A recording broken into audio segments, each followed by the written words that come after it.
domain. We haven't described what a private domain is yet, but you can't take something from in here to out there. That's one simple way. And if you do it intentionally, you might be death penalty. And if you do it by accident, you'll have to give a sacrifice. Then we said the same law applies that if you are outside and you carry it 4 cubits, which is 6 feet, you are liable as well. So if you're outside with something, you can't carry it. So the rambam is going to talk about what do you do if you find something in your pocket while you're walking outside, right? What do you do? So now this is called, the Talmud says, why is it such an important malacha? It's a malacha garua. It's a unique law where you're not really doing any work, but you can easily be liable 10 times if you take something on a walk. Every time you stop, you're liable. So we're going to go into more details of this. Okay. Ein hamaitzi. Okay, so we said yesterday, that if you are walking and you don't stop, you're not allowed to do that, but you'll be exempt. In order to be liable, you have to pick up the object and put it down. So let's say you didn't pick it up. Let's say someone gave it to you, and while you're walking, you didn't pick it up. So it's forbidden, but you're exempt from punishment. You're exempt, or from sacrifice. When we say exempt, it means or liable. Liable means death penalty or a chatas korban or a sacrifice, and exempt means forbidden but exempt. Okay, so you have to pick it up from something which is 12 inches by 12 inches, which is 4 handbreadths by 4 handbreadths or more, and put it down on something which is more than 4 by 4, right? So in order to be liable, you pick up something in a house and it's on a table that's more than 4 handbreadths by 4 handbreadths, and then you put it down on the table or the ground outside, which is more than 4 handbreadths by 4 handbreadths, you're liable. And yes, it is that simple, carrying on Shabbos. The hand of a person is considered 4 handbreadths by 4 handbreadths. Even though a hand is much smaller, it's considered as if it was 4 handbreadths, a worthy place.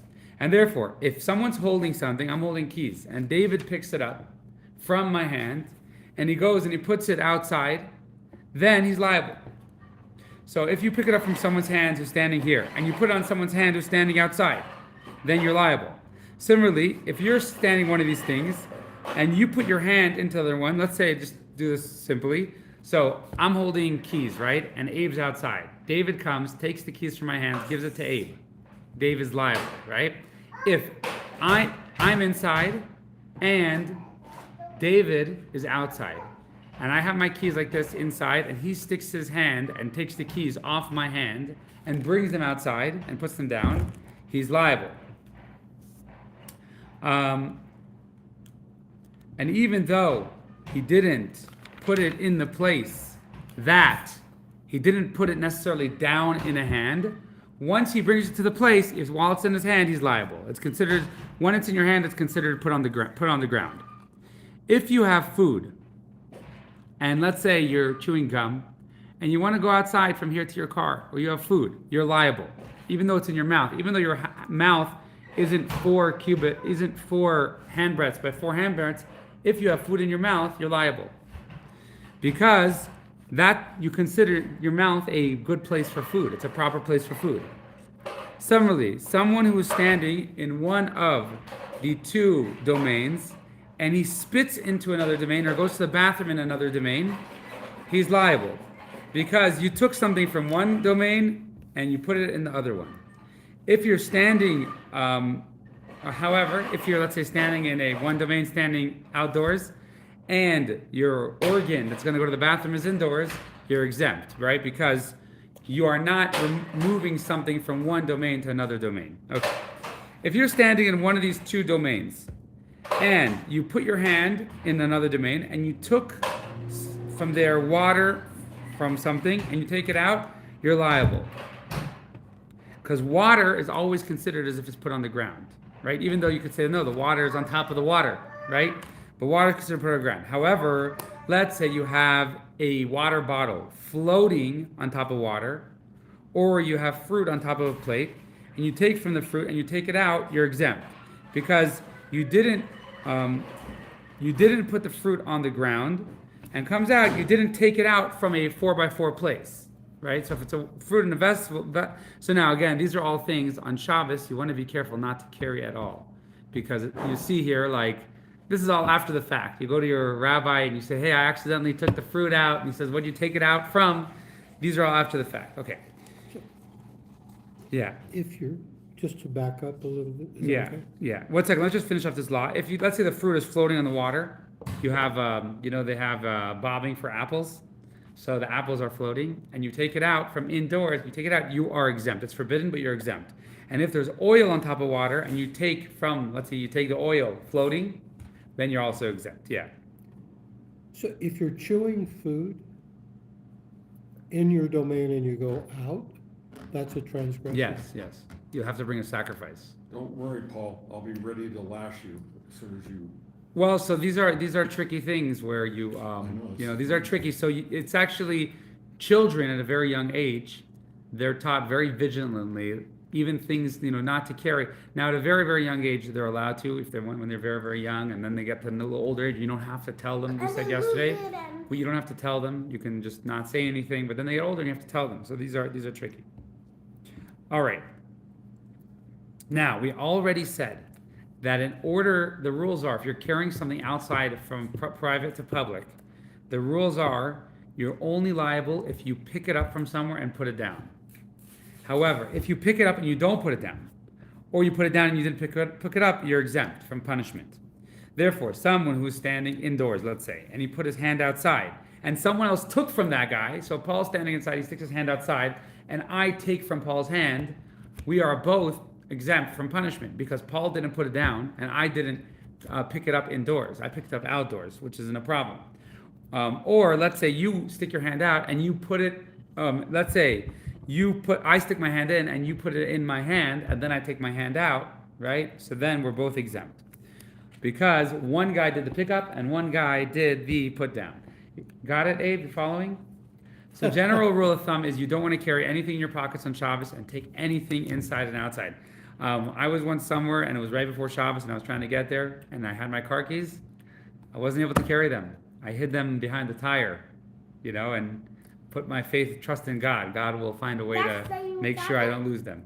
I did get it back. Does the Rambam discuss some of the workarounds for this kind of thing? Mainly the key thing that we do? So essentially he doesn't really discuss, there aren't any workarounds. In other words, the workarounds are if you're using what you're carrying to tie your clothing, let's say, which is done in a specific way, so you're not carrying it, it's part of your clothing. But let's say sometimes people will go and they'll take a necklace and put a key on it. That's technically not allowed because the key is not, unless the key is fancy, because the key is not something you wear. You're wearing it, you're actually just holding it on a string. Well, what those clips that they sell in Jewish communities is basically the key is in the middle. Both sides are tied to the key. So the key, if you would take the key out, you wouldn't have a belt. I understand the principle. Yeah. So is pinning a key to your coat, to your clothing, a proper way? Avoid carrying acceptably? Not according to the mainstream opinions. Unless the key is like a nice key or something like that. Ornamental or something like that, because it's like you can wear stuff on Shabbos. So guns, for example, we'll see the Rambam might mention it. Guns can be ornamental. And in fact, But they're supposed to be hidden. so if they're hidden, that's why some rabbis say, hey, you can't carry it on Shabbos outdoors. You should show it. But, So the thing okay, that I can do You'll that. actually see Jim Fullweiler. I realized I told him this once, and every Shabbos, I see him come in and put his shirt over his gun. He usually doesn't carry outside, but because I told him this, on Shabbos he always carries outside and inside. So that's an interesting thing. But let's go on a little bit more with the laws. Well, one more thing. Yeah. I also have the ability to carry a much smaller firearm in my pocket. Is that going to No, be because we'll see, you're not allowed to carry on Shabbos. So if it's ornamental, it's better. If it's ornamental, it's better. And we'll see soon. We'll see soon. Okay. The Rambam is going to go through that. Okay. When do we say this? If your hand is above 3 handbreadths from the ground. But if it's under 3 handbreadths of the ground, then your hand is considered on the ground. And therefore, if David is there at the door, and he's standing there, and he puts the keys, and he's 3 handbreadths from the ground, and I take it off. If David is outside, let's say, hey, Freya says, hey to my Uncle David, so you can just wave. Hi, Freya. Okay, so that's Freya in Israel. Okay. Freya, I was at your wedding. Just putting it out there. Okay, so let's go. When do we say this? Okay, if you're standing in one of the domains and you put your hand to the other one and someone takes it and and you put your hand into the second rishus, into the second domain, and someone takes it out and he brings it to him, or you take it out, you didn't do anything. So once you stick it outside of the thing, right? So now, let's say technically we wanted to get something out of here without doing any sin. What we could do is you could stick it out, right? And put it into someone else's hand outside, right? Because now if his hand is within 3 handbreadths from the ground, then it's as if I put it on the ground, right? So that will be hoitzah. That will be taken from one domain to the other domain. However, if we're both standing up, so then we'll be exempt from punishment because. But it's still a transgression. It's forbidden, pater aval aser. You're not liable. In other words, the rabbis, a lot of these things which are exempt but forbidden, are the rabbis saying, hey, stay away, this is not kosher. Stay away, it's not kosher. But let's say it was like someone in emergency, and we were conscious, or let's say a baby would crawl outside, right? Now, we can't get the baby to come back in. So I cannot pick up the baby outside and bring the baby in, right? And I cannot take it and hand it into someone's hand. But if I'm holding it outside, I can hold it in, and someone can, I can hold it inside, right? And someone can take it out of my hands, technically, right? So, because they're not, I can't pick up and put down, right? If I pick up and put down, I'm liable.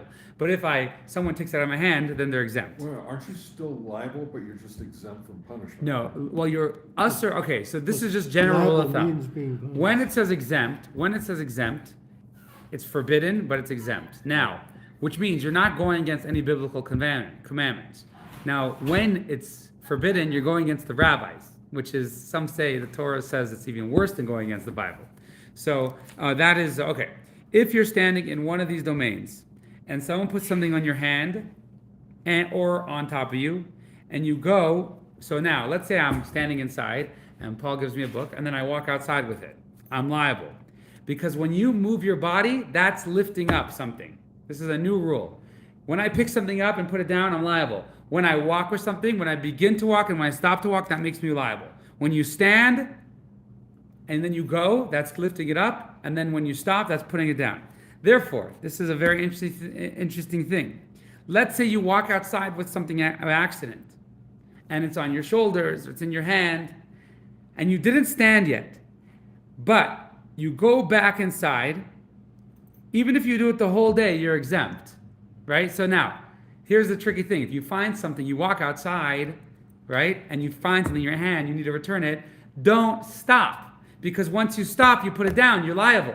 What you need to do is go right back in. So the picking up and the putting down were in the same domain. So the Rambam says, let's say you take glasses and you walk out, you're holding it in your hand, and you walk outside and you go in back and forth, back and forth, back and forth.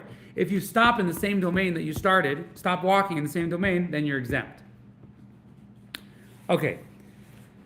And even if you stop to fix the let's say you have a pile of books and you stop to straighten it up, you are not liable until you stop to rest. You stop to you stop to stop.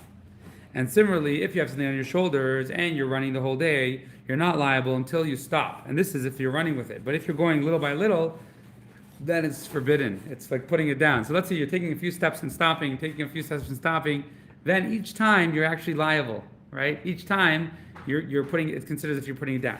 Therefore, someone who made Kiddush, someone in Shabbos, he's walking and he's holding his briefcase, and Shabbos starts. And you're walking home and you realize you have your briefcase. What should you do? You should run with it.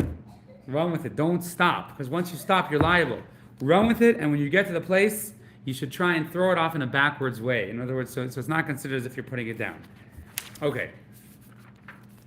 If you pick something and you went less than 4 amas and you kept stopping.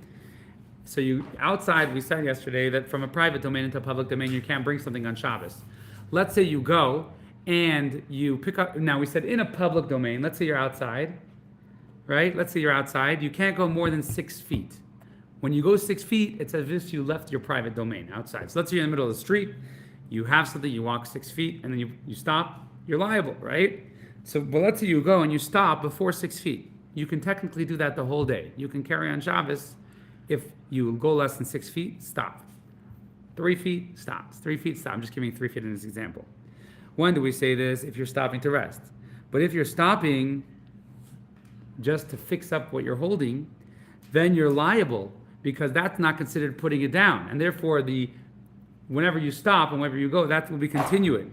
And therefore, you'll be carrying out of 6 feet. No, oh, sorry. And that's if you stop outside 4 amas. But if you stop, you're not going to be exempt unless you stop within 6 feet to rest. Yeah. All right. This is paragraph yield, right? Yes. So, Number 10. Yeah. Question. Okay, we're almost done with this. Yeah. About halfway done. Yeah. should I go ahead? Ask the question. It says, this walking less than 4 cubits and stop, and then walk in 4 cubits and stop throughout. Now, it's translated here as, it is permissible, So it's permissible. meaning it's not, it's different from. Correct. being- It's not exempt and forbidden. You are allowed to walk less than four cubits and stop or put it down. We don't do it because it's tricky. Did you stop properly? Did you stop to rest? Did you stop to fix it? But technically, so if you're in a situation where you have to move something, that's the way to do it. So theoretically, from the Shabbos house here, if I walked 6 feet or less and stopped all Yes. the way, Yes. I would not be halakhically carrying. Well, you have a problem taking it from inside to outside. That would be the main problem. But yeah, so if you stop taking from inside to outside, that doesn't matter if it's 1 inch but once you're outside, technically you can stop. But the Rambam says you have to make sure that it's a good stop or you put it down. Right? So that is technically speaking, people don't really do that because it's so easy to make a mistake. But people do it when there's like a dire situation. Understood. So in the Talmud, this particular example are discussed? Yeah, it's permitted. That's what Rambam says. It'd be interesting to hear the arguments. Okay, so if someone has a reed or a spear and it's on the ground and he picks up one side and the second side is on the ground and he throws it in front of him and he picks up the side which was on the ground and then he throws that in front, he's exempt because he never really picked it up, right? So if you have, let's say you take a spear, you have it on the ground like this. So I take it and I lift up this side, put it here, and then I lift up this side, put it here, lift up this side, put it here, all the way till I get to my destination. That's technically not a problem. That's putter, it's exempt, but it's forbidden because I never picked it up. However, let's say you drag it, even though you didn't pick up the other side, if you drag it, you are chayiv because you've technically picked it up and took it. If you picked it up from this corner and put it in that corner, and let's say you're picking up a book in your house and you want to put it from here to the bookshelf, and you forget and you walk outside with it, what do you think? One corner to Liable or exempt? What do you think, Gabe? How far out? Well, you can't, You pick it up over here, I'm going to put it on the shelf, and then I forget and I go outside and I walk outside with it. Am I liable? Liable.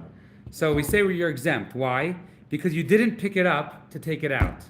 You have to pick it up to take it out. If you pick it up to do something permitted, then that doesn't count as a proper pickup for the put down. Okay. Similarly, if you pick up something and you put it on your friend who's walking, and when your friend wants to stop, you take it from him, you're exempt because it never went down. So right, like that's another. I could put it on you, and you're walking, and you don't stop, and I take it off of you before you stop. It wasn't put down.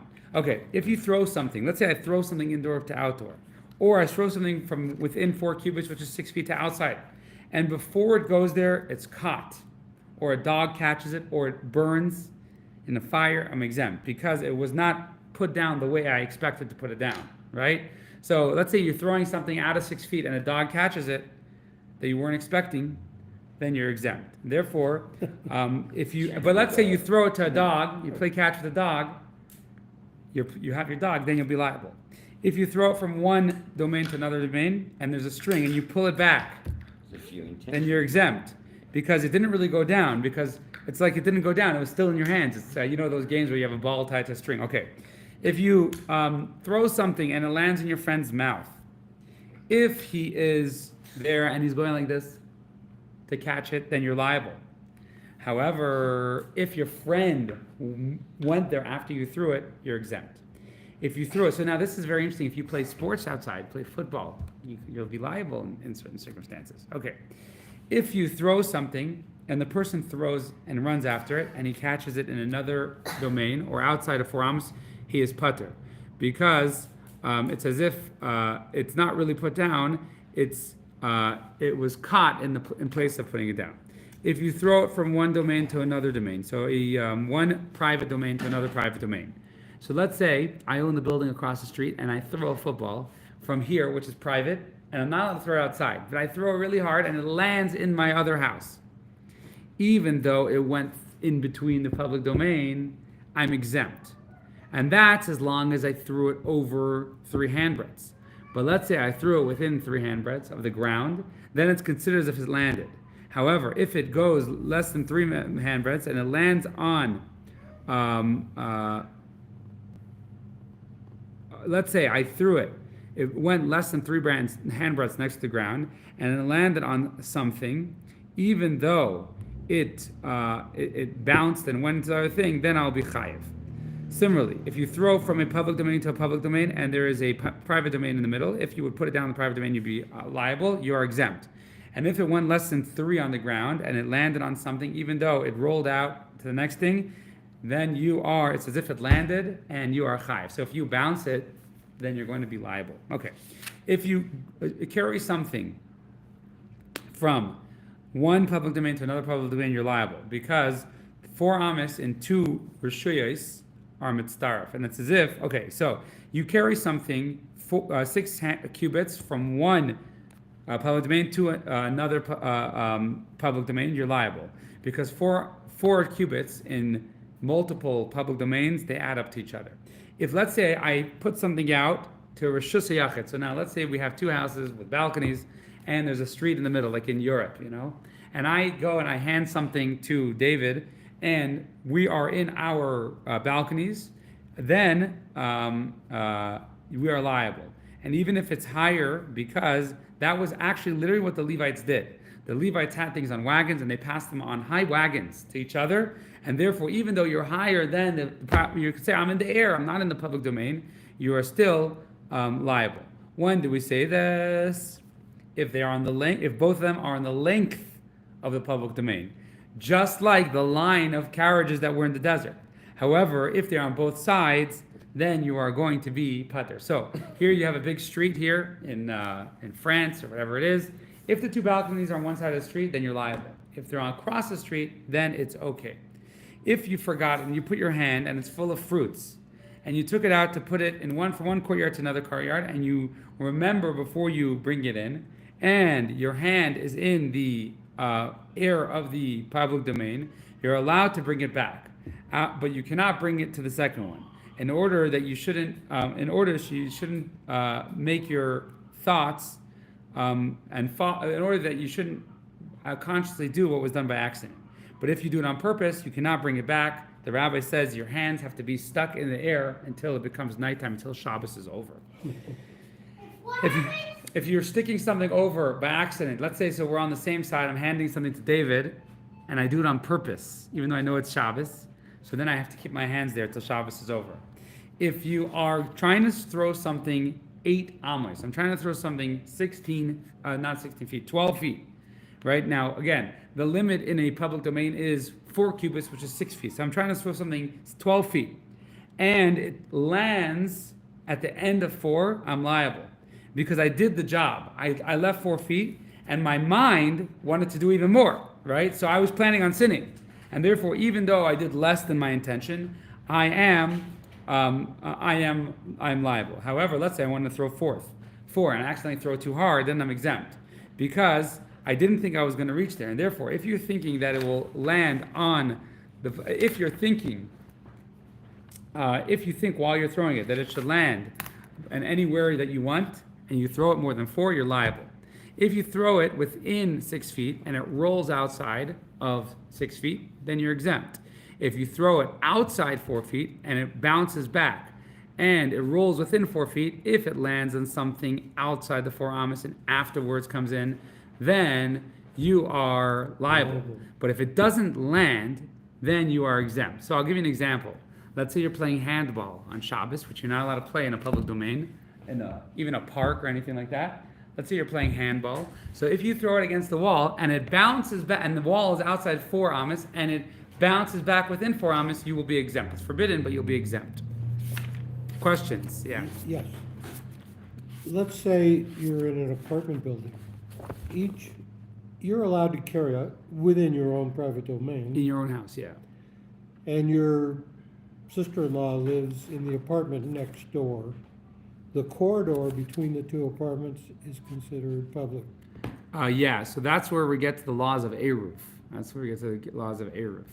Which So- Eruv essentially means that the public building, that has all these things, the main part of Eruv is making that into a private domain so you can carry Is outside. a public building But a private domain? If, What? let's, We'll talk about it when we get there. if the doors to the 2 apartments were next to each other, like in a hotel corridor? Yeah.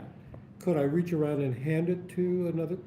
So we'll talk about that in the laws of Eruv. We'll talk about the laws of But Eruv. on Shabbos, you're not allowed to carry in Or a toss it to 'em? hotel?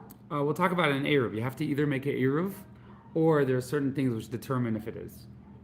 There's certain times that it will be, and certain times it won't. These are actually tough questions that we'll get to. Okay, law number 24, Code of Jewish Law. Any questions, Abe? It's pretty simple. Yeah, straightforward. Pretty simple. Don't carry anything outside. That's basically the law of No, but what Shabbos. about Intentionally The or measurements. unintentionally? The measurements are actual feet, or is it related No, to 4 your cubits. length of your? Yeah, 4 cubits, but 4 cubits, as we said yesterday, is not each person, it's not subjective. 4 cubits are the average human in the times of the Torah, and therefore the rabbis debate, but it's a little bit less than 1.5 feet, or a little bit more than 1.5 feet. So slightly more. Yeah, so don't carry anything outside. We'll talk about guns. The dispute in the Talmud if it is basically, is a gun an ornament or not? Because you cannot carry. Now, if it's a matter of life and death, then you could carry it. But usually guns are not a matter of life and death. To calculate if something is halachically a matter of life and death is very difficult. So if you are going again, you talk about in the Long Beach community, and I'm sure that your sister-in-law knows him.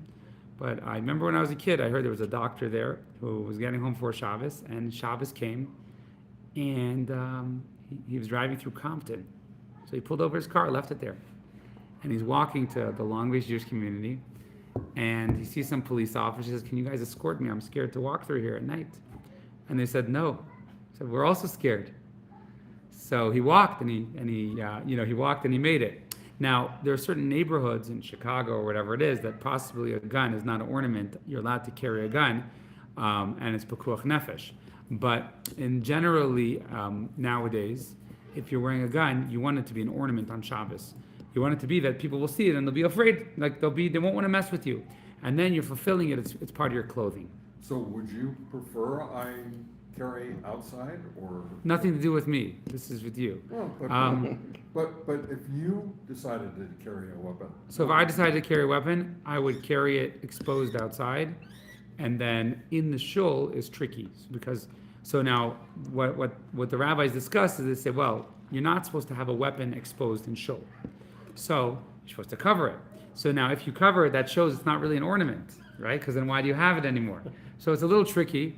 But my understanding is if someone wants to wear a gun, then they should wear it exposed outside and cover it in shul. But if they're in another indoor place, they should have it exposed. That's my understanding.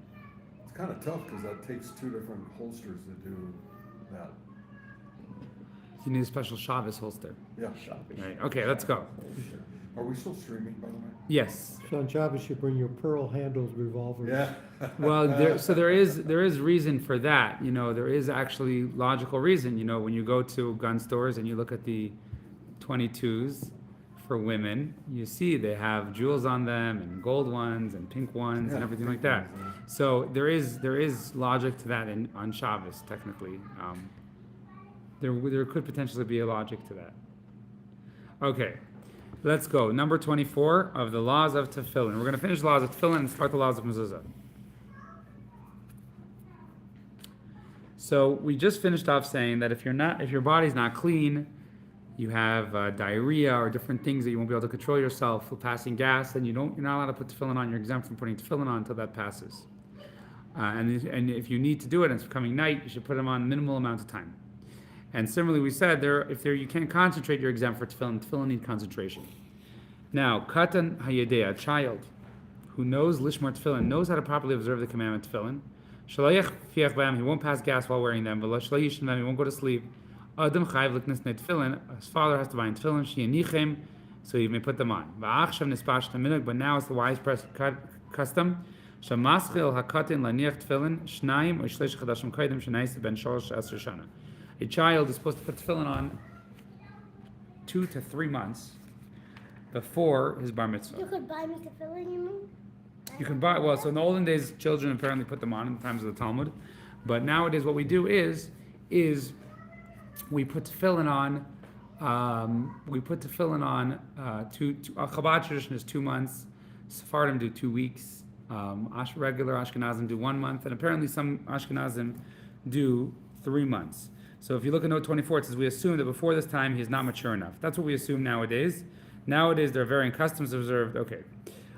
The days of Shabbos and Yom Tov, Shabbos is, the Torah says, Oisi beini u'beinechem.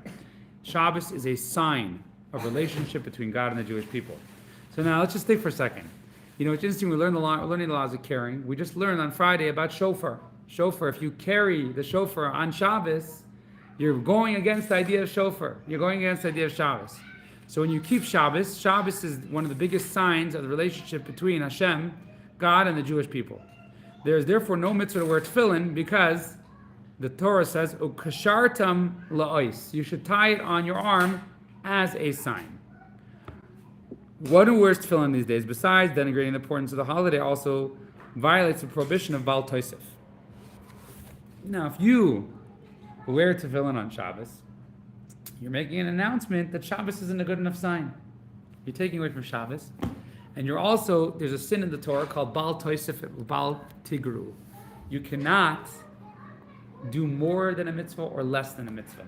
You have to do the full mitzvah. If you wear on Shabbos, you're adding a day where the mitzvah, so that's a sin. Now, then you have the holidays, and you have the Chol HaMoed. Chol HaMoed are the days before the first days and the second days of Sukkot and Pesach. Those are the intermediate days. They're called Chol HaMoed. They're called the weekdays of the holiday. On one hand, there's certain mitzvahs which apply. You can't eat bread on Chol HaMoed Pesach. You have to eat matzah.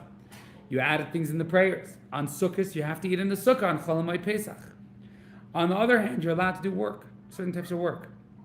So do you wear tefillin on these intermediate days or not? Coming up, after Rosh Hashanah and Kippur, you have the holiday of Sukkot. Sukkot, 2 days, Shabbos, Sunday, are going to be holiday. You don't wear tefillin. 2 days at the end are holiday. The middle days are called intermediate days. So do you wear tefillin? There is a disagreement amongst the halachic authorities.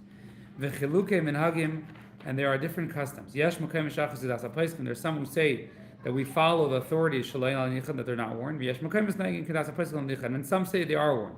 You shouldn't make blessings out loud on them, like the other days of the year.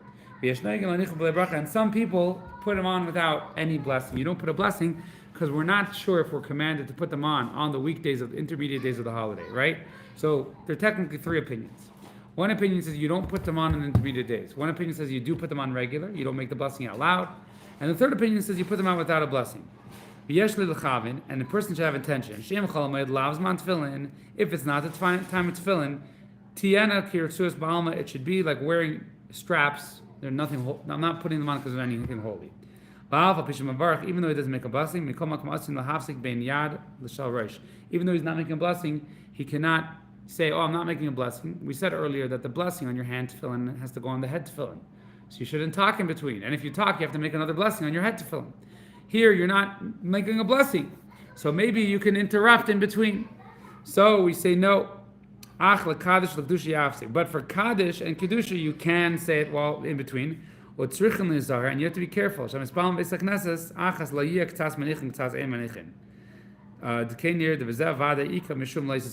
to make sure you're not in a synagogue where some put on and some don't put on. So what they typically do in shuls, now the German custom was to put them on. Many more Kabbalistic customs and many Ashkenazim don't put it on, and Sephardim don't put it on. Typically what they do is usually there's not women in the morning services on intermediate days.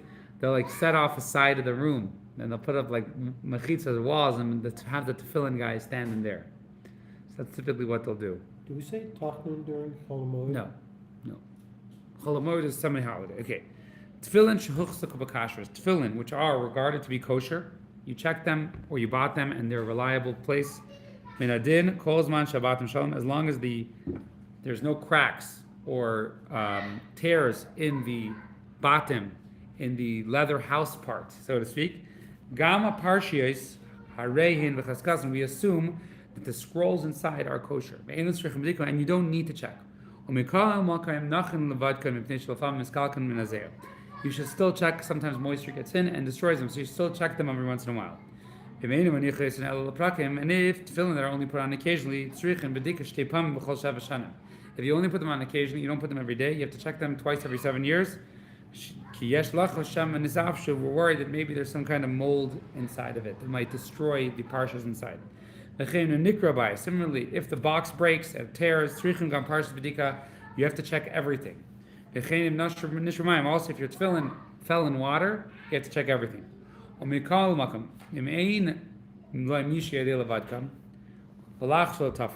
If you don't know someone who can open up the stitches and check it and close it up, you should put them on without checking them.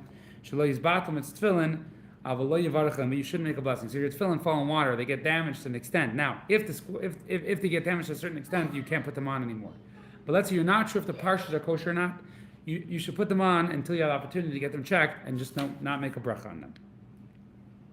That is the end of the laws of tefillin. Quite a long section. We have 26 laws. They're quite loaded, but those are all the laws of tefillin. Laws of tefillin are typically the prime thing that bar mitzvah boys need to become expert in because there's so many laws. Okay, now we'll continue on with the next set of laws, chapter 11. We'll go till another 7 minutes.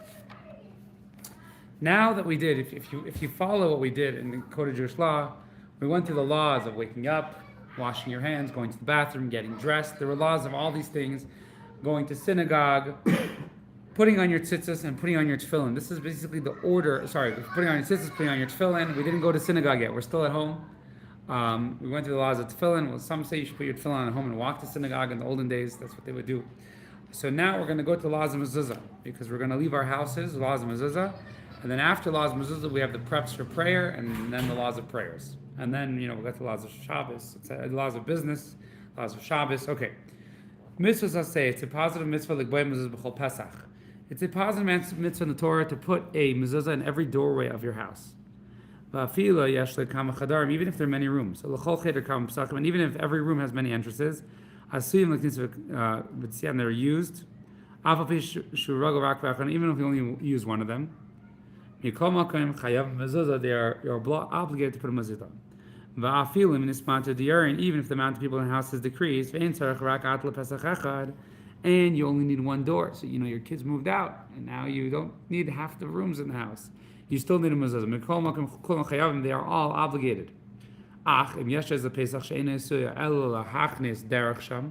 However, if there's a doorway, entrance to a room, that is not used for regular entrance and exit, but only to bring once in a while, once in a blue moon, you bring something there. And there's another doorway for entering and exit. If this doorway is just used in order to bring in loads, bring in boxes and storage, then it can be exempt. Example is a room in a house that is used for storage, for which there are two entrances. One is the entrance from the house to the storage room, and it is the entrance which is primarily used, and the other one leads to the street or a storage room from the outside. So according to halacha, only the doorway leading into the house. So if there's one doorway, you have to put a mezuzah. But if there's two doorways, one is used and one is not, except for rare times, so then that second doorway doesn't need a mezuzah. All right, got it so far? That's the laws of mezuzah. So that's talking about every doorway need a mezuzah, any door which you use or don't use. If you don't use the doorway and you want to nail it shut or screw it shut, then you won't need a mezuzah. Gam shari chatzeros. Now we'll talk about later which doorways need a mezuzah. Even if the doorway needs a mezuzah, all doorways need mezuzahs. The shape can make a difference. Okay, gam shari chatzeros, the gates of courtyards. So back in the olden days, and now also, this is like a gate to a courtyard where you have many houses sharing the gated community or shading the yard. Umavayas, or the gates of streets. Vayaras, the gates of cities. Umadinas, the gates of provinces. Chayav mezuzah. They all need a mezuzah that says uvish yarecha. Tzarich l'kavay yamina nichnas. You have to fix the mezuzah on the right side of the one entering the room. V'imkava b'smail psula. And if you put it on the left side of the door, then it is pasul. It is invalid. V'tzarich l'asira. You have to take it off. Ulekava b'yamin, and put it on the right side. V'yivarech aleh, make a new blessing. Ve'in chiluk b'zeh ve'in iter le'eni iter. There's certain mitzvahs have a difference if you're left-handed or right-handed. This mitzvah, there's no difference left-hand and right. It always has to go on the right hand of entering, the right side of entering. So, when you put a mezuzah on your doorway of your house, which side does it go on? Entering, right side of entering. Okay.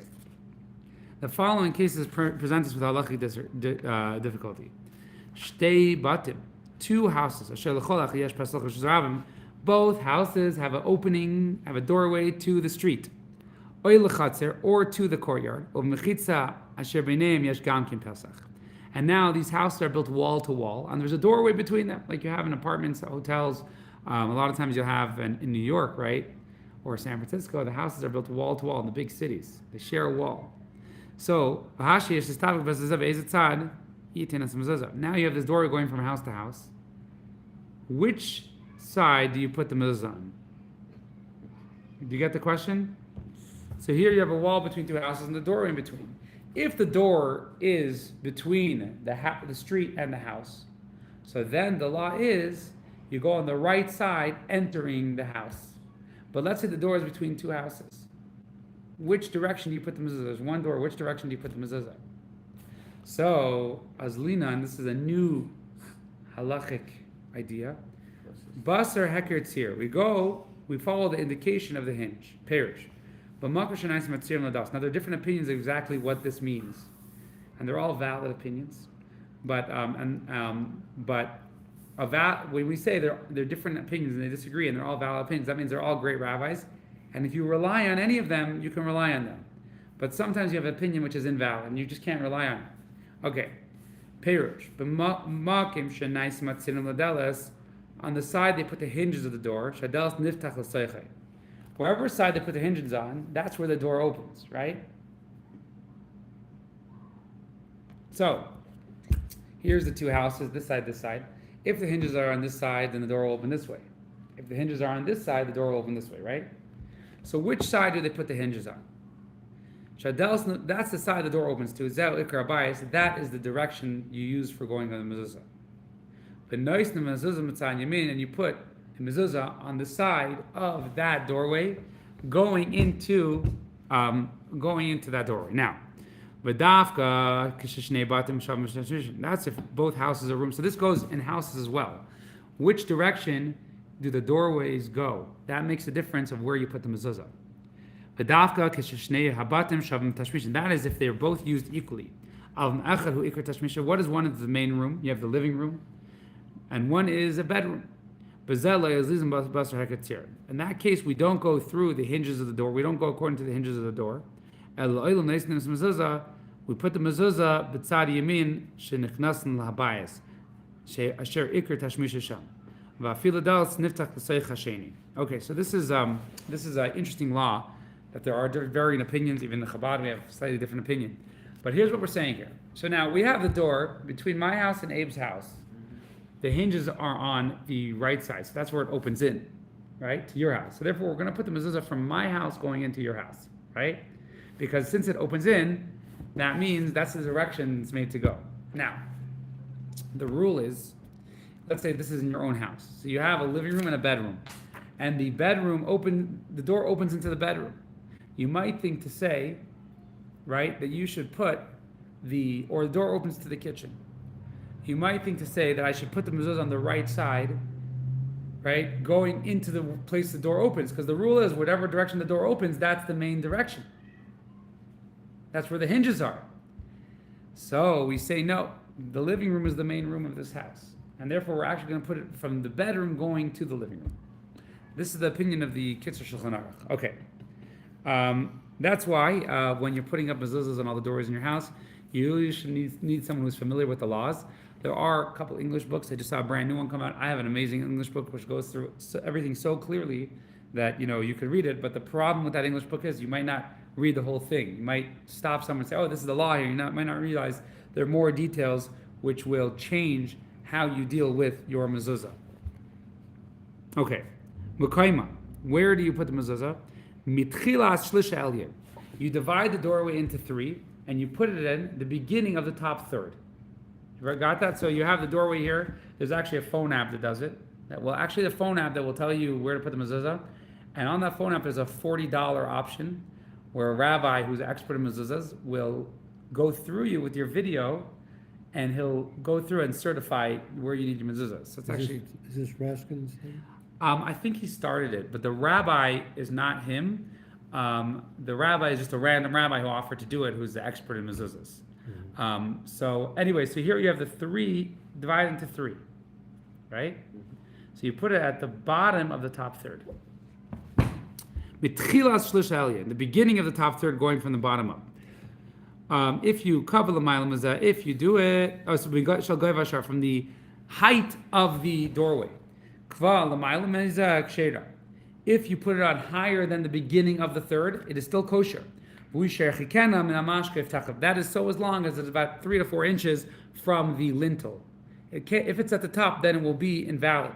However, let's say you fix it underneath the top third. You need to take it off and put it up in the proper place.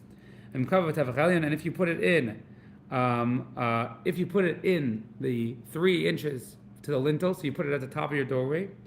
Yasira, you have to remove it. Gamkin, and you have to put it in the proper place. Avalo yivarch, but you don't make a blessing. Yesh lekava, one should have fixed it. Betafach hasam luchotz. You should put it ideally within a handbreadth to the outside. However, let's say you can't do it like that doorway over there. We can't put it on the tefach going on the outside. The right entrance going in, the hinges are on the outside, so the door will ruin it. So if you do it, then that's still okay. Okay, that will stop here with the mezuzah. That's with regard so far. Simply goes laws of mezuzah. Doorways can be pretty tricky. We're going to talk about different forms of doorways, what constitutes a doorway. And there's many opinions outside the Kitzur Shulchan Aruch which are not discussed here.